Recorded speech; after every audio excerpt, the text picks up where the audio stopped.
Demain, vous croiserez peut-être des chasseurs en forêt. Vous le savez, les battues sont toujours autorisées le dimanche. Le gouvernement l'a réaffirmé en début de semaine. Et pour être informé d'une chasse en cours, il existe une application pour smartphone. Elle s'appelle Lenshare. Olivier Stéphan et David Meneux nous expliquent comment elle fonctionne. La pose du panneau « Chasse en cours » est obligatoire pour les chasseurs. Mais l'évitement des chemins concernés ne l'est pas pour les randonneurs. Ici, vous êtes à 500 mètres de l'Avant-de-Senon.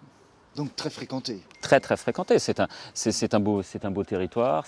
Vous avez à côté une ferme pédagogique, donc les gens, c'est normal, viennent voir avec leurs enfants le dimanche les animaux et la forêt. Ils veulent sortir dans la nature. Et c'est pour éviter tout accident que la Fédération des chasseurs du Bas-Rhin s'est dotée d'une application, Lenshare pour le grand public, qui signale toute zone de chasse. Moi, je crée une zone de chasse là.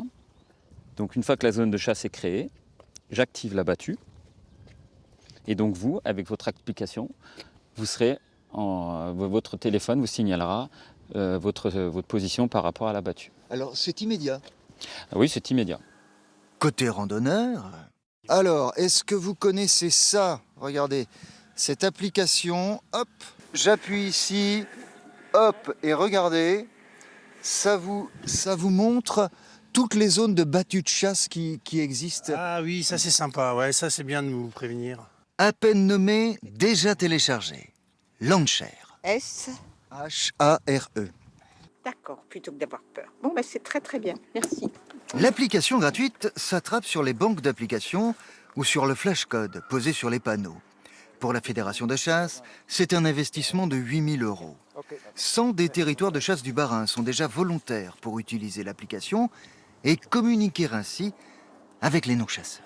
L'application Lenshare doit être un de ces éléments qui nous permettra de dialoguer avec les autres. Sur la période 2021-2022, l'Office français de la biodiversité a recensé 90 accidents de chasse. 8 ont été mortels, dont 2 concernant des non-chasseurs.